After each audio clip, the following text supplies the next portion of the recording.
आज का टॉपिक है पंचायती राज और नगर निकाय। एक्चुअली पढ़ना है स्थानीय स्वशासन, लोकल सेल्फ गवर्नमेंट। तीन व्यवस्था पहले ही पढ़ चुके हैं।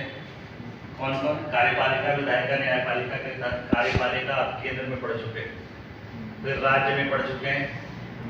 केंद्र की कार्यपालिका, विधायिका, न्यायपालिका और राज्य की कार्यपालिका, विधायिका, न्यायपालिका, 5 भाग 6 पढ़ चुके हैं। 3 स्तर पर यह व्यवस्था की गई थी। ये पंचायती राज का कॉन्सेप्ट आप डीपीएसपी में पढ़ चुके हैं कि आर्टिकल 40 एक बताया जाता है जिसमें एक ग्राम पंचायत का गठन करने की बात की। लेकिन डीपीएसपी यानी राज्य के नीति निर्देशक तत्व जो है ये स्वैच्छिक। राज्य को कहा गया था कि आप अपनी नीति को जब बनाइएगा तो कम से कम इनको लागू करने का प्रयास कीजिए, ठीक है। लेकिन ये लागू उस तरीके से नहीं हो पाया। जब देश आजाद हुआ 1947 में, उसके बाद सरकार का जो लक्ष्य होता है या जो आप डीपीएसपी पढ़ चुके हैं पब्लिक वेलफेयर का, कि गांधी जी का कॉन्सेप्ट क्या था कि शासन व्यवस्था को, अर्थव्यवस्था को गांव तक लेके जाना, ठीक है।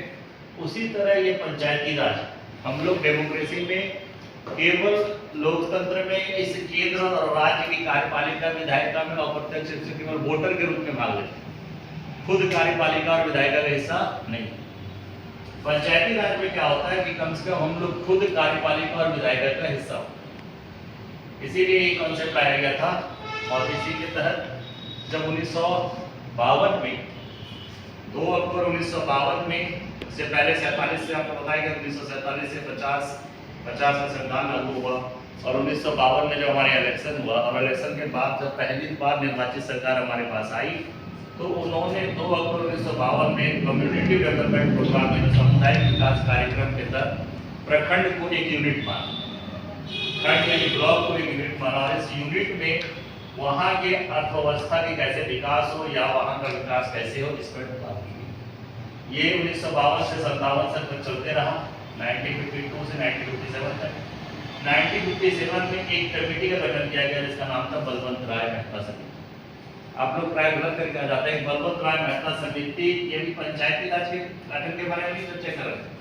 ये जो पहले से 5 साल से जो हमारे यहाँ सीडीपी चल रहा था यानी कम्युनिटी डेवलपमेंट प्रोग्राम, इस प्रोग्राम के कहाँ तक सक्सेस है नहीं है इसके बारे में चर्चा किया गया और कैसे सुधार कर सकते हैं इसके बारे में कहा गया था कि आप एक रिपोर्ट, बलवंत राय मेहता ने एक रिपोर्ट दिया 57 में 1957 में। इन्होंने कहा था कि त्रिस्तरीय पंचायती राज व्यवस्था को लागू कीजिए। यदि आप गाँव के अर्थव्यवस्था को डेवलप करना चाहते हैं, गांव में व्यवस्था लाना चाहते हैं, स्वशासन लाना चाहते हैं, तो 3 स्तर पर आपकी व्यवस्था होनी चाहिए। यानी गांव के स्तर पर जो आगे तमाम प्रोग्राम पड़ेगा, इनका शुभ था कि वही एक गांव के स्तर पर, दूसरा प्रखंड स्तर पर, तीसरा जिला स्तर पर आपके वहाँ के सदस्य होने चाहिए। त्रिस्तरीय पंचायती राज व्यवस्था का कॉन्सेप्ट बलवंत राय मेहता के द्वारा लाया गया। और इन्हीं 1957 में लाया गया था। तो राजस्थान में नागौर डिस्ट्रिक्ट पहला डिस्ट्रिक्ट था और दूसरा कौन था? आंध्र प्रदेश में महमूदनगर जिला।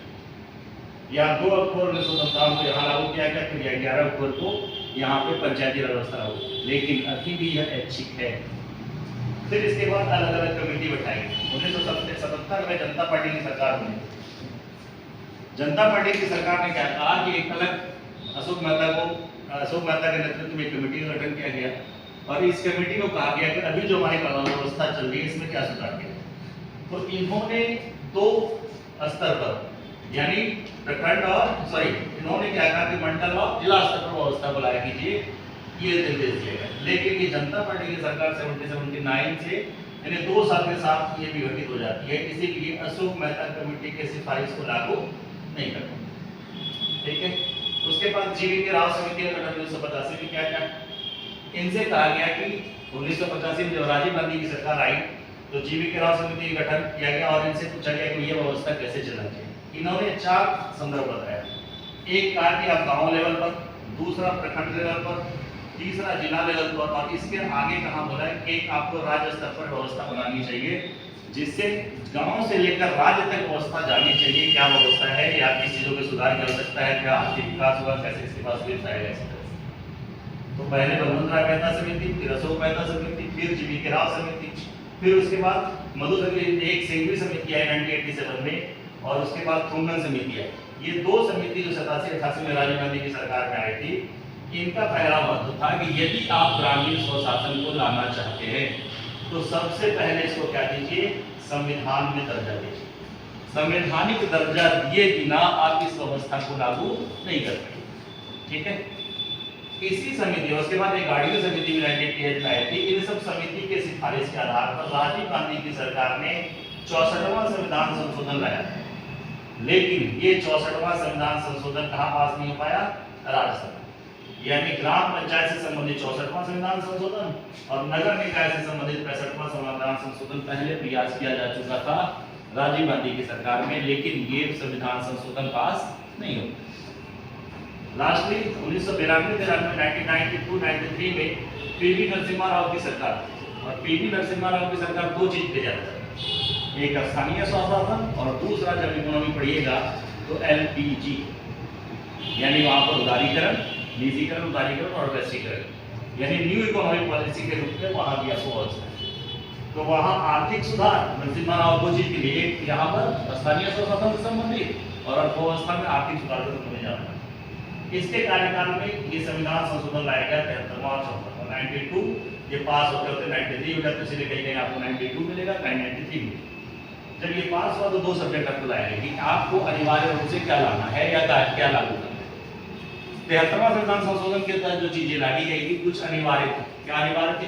बोले कि हर एक राज्य अपने यहाँ त्रिस्तरीय यानी 3 स्तर पर ये स्थानीय स्वशासन व्यवस्था को या ग्राम पंचायत वाली व्यवस्था को देख रहे हैं, लेकिन जिसके यहाँ जनसंख्या 20 लाख से कम है वो ग्रामीण आधार पर छोड़कर केवल मंडल पंचायत और जिला पंचायत को ले आ सकते।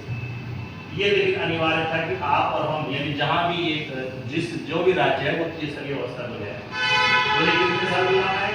बोले 5 वर्ष के लिए इसका गठन होगा। यदि 5 वर्ष से पहले इसका विघटन होता है तो 6 माह के अंदर इसका इलेक्शन कराना होगा। ठीक है, फिर कहा गया कि कितने साल तक इसमें इलेक्शन लड़ सकते हैं? बोले मिनिमम 21 साल के लोग इसमें इलेक्शन लड़ सकते हैं। फिर कहा गया कि एससी और एसटी को जनसंख्या के अनुपात में आरक्षण दिया जाए। याद रखिएगा, केवल एससी एसटी का आरक्षण है, जनसंख्या के अनुपात में आरक्षण दिया जाए। फिर कहा गया कि 1/3 महिला को अनिवार्य रूप से आरक्षित किया जाए। ये अनिवार्य हर एक राज्य को अपने यहाँ लागू करना।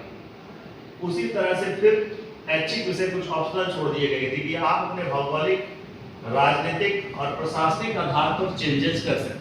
जैसे हमने कहा था कि अभी बिहार में मुखिया या गांव का परिसीमन हो रहा है।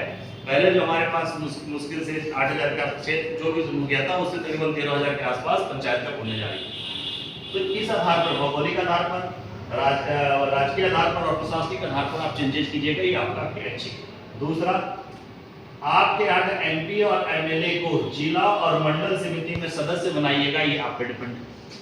तीसरा, ओबीसी को यदि रिजर्वेशन देना है, बिहार में ओबीसी BC1 और BC2 हो गया, यदि इसको रिजर्वेशन देना है कमेटी बनाइए, वो रिपोर्ट देती है, तो उस आधार पर आप क्या कर सकते हैं, इसको आरक्षण दे सकते हैं। उसके बाद 1/3 से ज्यादा यदि महिला को आरक्षण देना है तो आप दे सकते हैं। इस तरह से अभी तकरीबन 20 राज्यों के पहला राज्य था जो 73वां और 74वां संविधान संशोधनों पे लगा। बोला इसके बाद क्या होगा, तो पंचायतों का गठन कैसे होगा? बोला पंचायत का गठन 3 स्तर पर, गांव पर, ठीक है, दूसरा प्रखंड लेवल पर जो पंचायत समिति, और तीसरा जिला लेवल पर है जिला परिषद। बोले गांव लेवल पर तो आप लोग जब वोट देते होंगे तो 6 वोट देना होता है।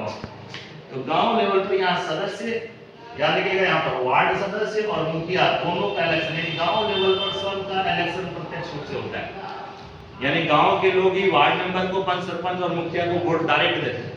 ठीक है, फिर गांव लोग ही पंचायत समिति सदस्य को चुनता है, जो कहां पर सदस्य बनेगा, प्रखंड। ठीक है, और गांव वाले ही जिला परिषद सदस्य को चुनता है, जो जिला में इसका योगदान है। याद रखिएगा, यहाँ पर गांव में कार्यकारी प्रधान कौन है, या इसका चुनाव प्रत्यक्ष होता है। पंचायत समिति अपने में से एक प्रमुख चुनेगा जो ब्लॉक में प्रमुख होता है, और जिला परिषद सदस्य में से एक होता है जो जिला परिषद अध्यक्ष होता है, और कार्यकारी अध्यक्ष के रूप में वहां डीएम। ठीक है, ये आपका गठन किया गया था, बता दिए कि 5 साल के लिए गठन होगा, पहले ये व्यवस्था थी। ये तो आपका कार्यपालिका हो गया। ग्राम पंचायत में ग्राम सभा क्या है, विधायिका है, और ग्राम सभा में हम लोग निर्वाचित होकर ही जाते हैं। ग्राम सभा का सदस्य खुद वहां का वोटर बन जाता है, यानी उस निर्वाचन क्षेत्र का जितना मतदाता होता है वो ग्राम सभा का क्या होगा, क्या बन जाएगा, वो सदस्य बन जाएगा। तो वहां की विधायिका कौन हो गई, ग्राम सभा। ठीक है। यहाँ की कार्यपालिका कौन होगा ये, और न्यायपालिका में जाएगा तो सरपंच, ग्राम कचहरी एक्सेट्रा एक्सेट्रा। ये आप पंचायत का गठन समझ लिए थे। पंचायत के गठन के साथ साथ आपको यहाँ थोड़ा सा ये 2 पॉइंट और समझाना था, राज्य वित्त आयोग और राज्य निर्वाचन आयोग। इससे पहले एक एक्ट था जिसका नाम था PESAP शायद, ठीक है। ये जो शेड्यूल्ड एरिया हमारे पास है, शेड्यूल्ड एरिया में पंचायती राज की व्यवस्था कैसे लागू करेगी, उसके लिए एक्ट ऐसा है जो 1996 में लाया। इसमें एक्चुअली कौन सा एरिया बताया जा रहा है, शेड्यूल्ड एरिया। तो शेड्यूल्ड एरिया में बताया गया है कि जितने सदस्य होंगे उसमें ST सदस्य 50% उसका रिजर्वेशन हो। और दूसरा पॉइंट क्या बताया गया कि जितने प्रमुख होंगे, यानी तीनों स्तर पे जो प्रमुख होगा, यानी मुखिया हो या प्रधान जिसको बोलते हैं, प्रमुख जिसको बोलते हैं, इसमें 100% ST आरक्षण, ठीक है। इसका एक्सटेंशन बहुत बड़ा है, ये बाद में आपको दिखा सकते हैं, आप पढ़िएगा जो आपकी कॉपी में।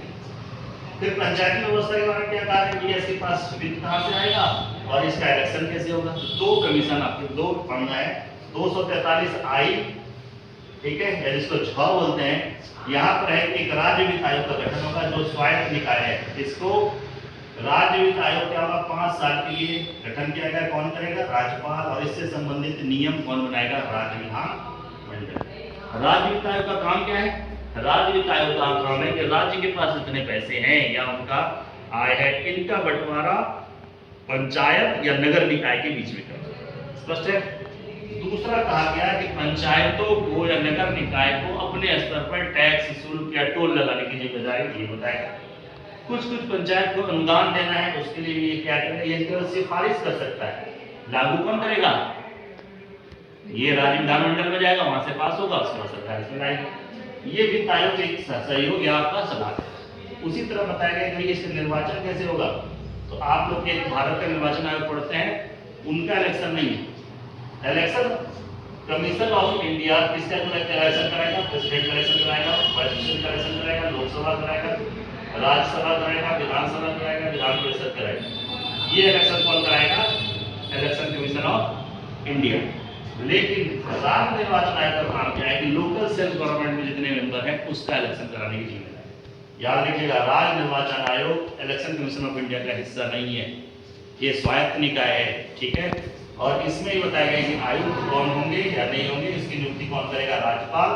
और इससे संबंधित नियम कौन बनाएगा, तो राज्य विधानमंडल। इसका काम क्या है, तो स्थानीय चुनाव या स्थानीय निकाय का चुनाव करना। मतदाता सूची, आप लोग ये मत समझिएगा कि विधायक और सांसद का मतदाता सूची वार्ड के मतदाता सूची से अलग होगा, क्योंकि आपका वार्ड बाय वार्ड इलेक्शन होने वाला है, ठीक है। परिसीमन का मतलब ये वार्ड मान जितना बड़ा है, अगले वाले वार्ड का किस हिस्सा में ये भी आ गया, तो परिसीमन होगा तो कौन सा वार्ड कितना बड़ा होगा, छोटा होगा, कौन सा एरिया पंचायत क्या होगा, नहीं होगा। फिर आचार संहिता लागू करना, एक्सेट्रा एक्सेट्रा। ये सारी चीजें आपको ग्राम पंचायत पे लाने का प्रयास किया गया, ठीक है। चलिए ठीक है, ये समझ गया।